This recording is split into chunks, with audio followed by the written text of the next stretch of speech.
आखिरी क्वेश्चन इस हवाले से, जो एक चीज़ तो उन्होंने ये भी कही ना कि हमारे जो इतने अनइलेक्टेड लोग SAPM आगे हैं पार्टी में, उसकी वजह से पार्टी अपनी जो कमिटमेंट्स थी, अपनी जो एक आइडियोलॉजी या नज़रिया था या उसकी एक स्टैंडिंग थी पब्लिक के सामने, उससे पीछे हट गई है। इस पे आपका क्या मौक़िफ़ है कि जो आपकी पार्टी में प्राइम मिनिस्टर के आगे पीछे अनइलेक्टेड SAPM भर दिए हैं, जो पार्टी का हिस्सा भी पहले नहीं थे, उससे क्या हुआ है? उससे पार्टी का आप समझते हैं कि पार्टी और आवाम में दूरी हो गई? जिस दिन फवाद चौधरी को पार्टी में लिया ना इमरान खान साहब ने, और उसके बाद इंफॉर्मेशन सेक्रेटरी बनाया, स्पोक्स पर्सन बनाया, तो उस वक्त बहुत सारे लोग पार्टी की ये कहते थे कि ये जो है नजरिया पीछे रह गया क्योंकि इमरान खान ने फवाद चौधरी को ले लिया। बात बहुत सादा सी है मोहित, ये वोट बैंक है ना, ये 22 साल इमरान खान की मेहनत का वोट बैंक है। और जो असेंबली के अंदर बैठे हैं और फवाद भी ये बात बोलते हैं, वो कहते हैं जी मैं इमरान खान की बात सुनूंगा क्योंकि इमरान खान के वोट के ऊपर, मैं नाम के ऊपर मैं वोट लेकर आया हूं और मैं इसलिए आज यहां पर बैठा हुआ हूं। जिस दिन फवाद चौधरी के नाम पर वोट पड़ेंगे या असद उमर के नाम पे वोट पड़ेंगे या किसी और शख्स के नाम पे वोट पड़ेंगे ना, फिर फैसलों का हक की टीम कौन सी खिलानी है ये उस शख्स का होगा। आज जो इस वक्त असेंबली बैठी हुई है, जो आज टीम बैठी हुई है, इस वक्त जो हुकूमत बैठी हुई है, ये इमरान खान के वोट बैंक के ऊपर बैठी हुई है। तो ये फैसला तो इमरान खान ने करना ना मेरे भाई, कि उसको SAPM कहाँ चाहिए और उसको इलेक्टेड कहाँ चाहिए। हर एक की अपनी राय हो सकती है, लेकिन ये फैसला ना फवाद चौधरी कर सकते हैं ना असद उमर कर सकते हैं। ये फैसला करते भी इमरान खान है और करना चाहिए भी इमरान खान को। हाँ, मशवरे हम मुफ्त के दे सकते हैं, उसमें कोई हर्ज नहीं। अच्छा, अब आपने मैंने आज अभी उर्दू का एक कॉलम देखा हामिद मीर साहब का, जिस कॉलम का उन्वान है वो चोर ही अच्छे थे, वो चोर ही अच्छे थे। उसमें उन्होंने एक नई इस्तिलाह जो है वो सुनाई है, सुल्तान तवाहुद्दीन कशकोली।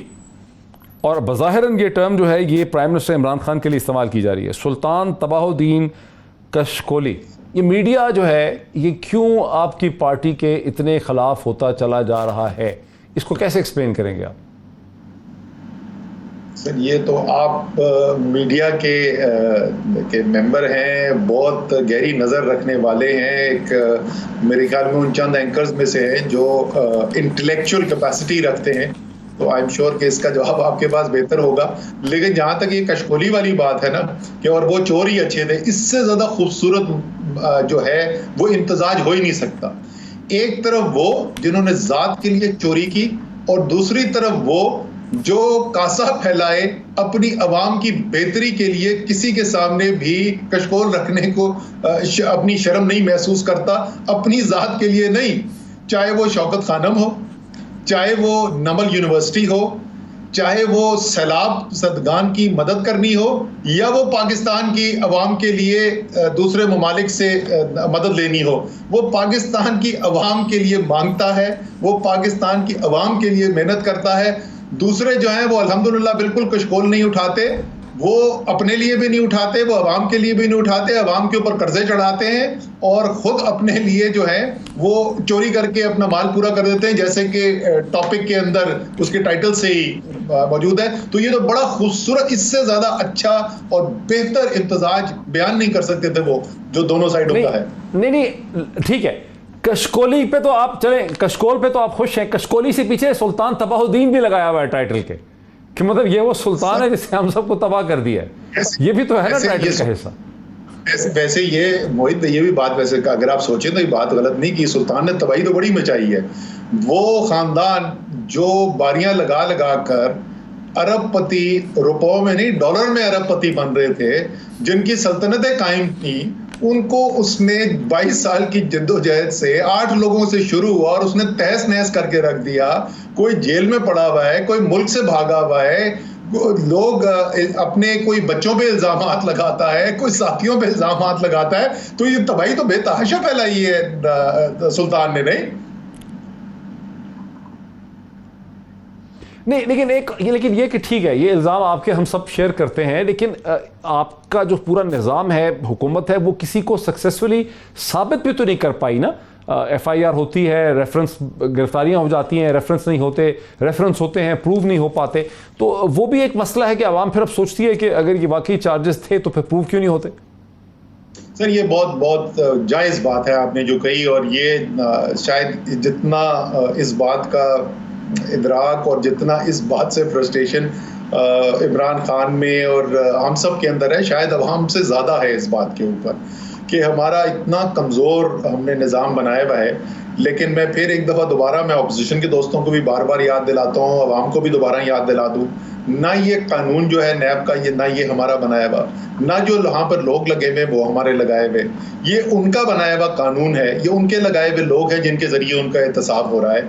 और इसमें से 90 क्या 95% केसेस भी वो हैं जो इन्होंने एक दूसरे के खिलाफ कायम किए थे। ना केस हमारा बनाया हुआ, ना कानून हमारा बनाया हुआ, ना लोग हमारे बनाए हुए, और बोलते हैं वो नैब नियाजी गठजोड़। भाई अपनी हरकतें जो हैं वो ठीक करनी थी, वरना अपने लगाए हुए लोग जो हैं वही उठा उठा के आपको आपके खिलाफ केसेस चला रहे। लेकिन ये निज़ाम की कमज़ोरी एक बाइस तशवीश है, इसके अंदर बिल्कुल बेहतरी की ज़रूरत है। अच्छा बुरा जो भी है वो सालों नहीं चलना चाहिए। अगर किसी के ऊपर गलत इल्ज़ाम हुआ है तो उस गलत इल्ज़ाम से भी उसको बरी ज़िम्मा जो है वो जल्द हो जाना चाहिए। अगर किसी ने गलत काम किया है तो उसको कैफिर किरदार तक भी पहुंचा देना चाहिए। ये जो सालों खींचती रहती हैं बातें, ये वाकई में एक ऐसा निज़ाम है जिसमें तब्दीली की ज़रूरत है। मुझे एक ब्रेक लेने दीजिए असद उमर साहब, मुझे ब्रेक लेने दीजिए। ब्रेक के बाद असद उमर साहब के साथ इस बात को आगे बढ़ाते हैं, कुछ मुस्तकबिल के ऊपर भी नज़र दौड़ाते हैं आफ्टर द ब्रेक। नाज़रीन welcome back. Planning minister Asad Umar साहब, पाकिस्तान के एक्स फाइनेंस मिनिस्टर मेरे साथ हैं, उनसी बात को आगे बढ़ाते हैं। असद उमर साहब, एक दूसरा भी कॉलम है जो ज़्यादा सब्सटेंटिव कॉलम है इंग्लिश में, जो फ़हद हुसैन साहब ने लिखा है, जिसका उन्वान है किंग्स स्पीच।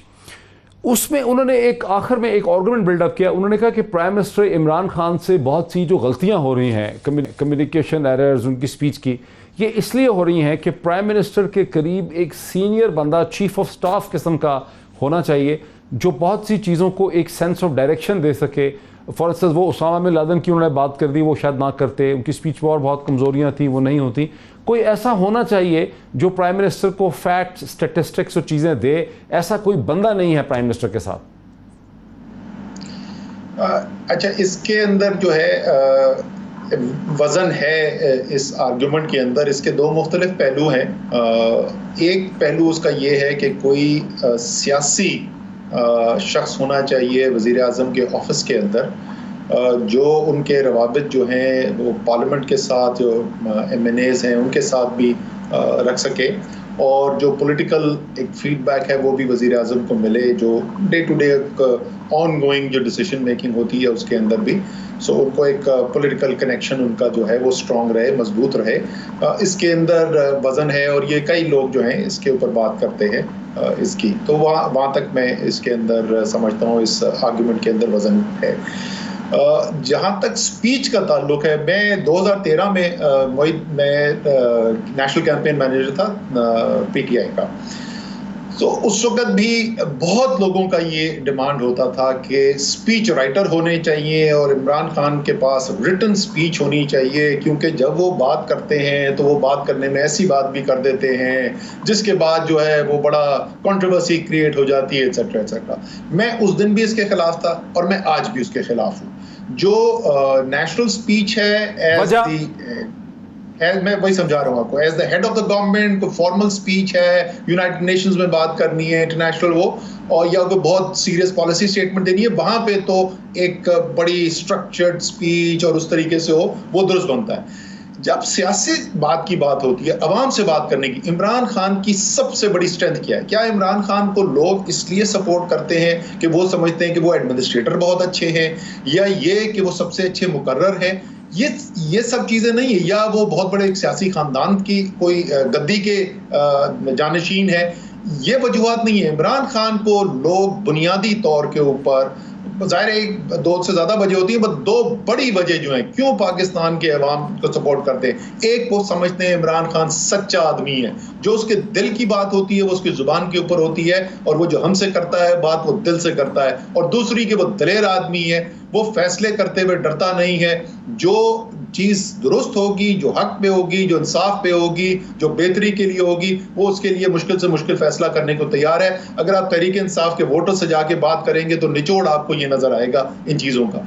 तो इमरान खान की बिल्कुल प्रिपेयर्ड टेक्स्ट हो, जिसमें बहुत अच्छे स्पीच राइटर, मेरे ख्याल में हम इमरान खान को ही खत्म कर देंगे। इमरान खान की जो स्ट्रेंथ है, दिल से बात करते हैं, और मैं एक नहीं, मैं आपको 50 एग्जाम्पल दे सकता हूं। वो स्पीचेस जो अवाम पे सबसे ज्यादा असर छोड़ती हैं वो होती हैं इमरान खान की, जहां वो उन मौजूआत पर बात करते हैं जो उनके दिल के करीब हैं, वो जो पैशन से, वो जो जज्बे से बोलते हैं, जिस वो यकीन से बोलते हैं, और वही इमरान खान को मुनफरिद करता है बाकी जो पॉलिटिकल पार्टीज के लीडर्स हैं उनसे।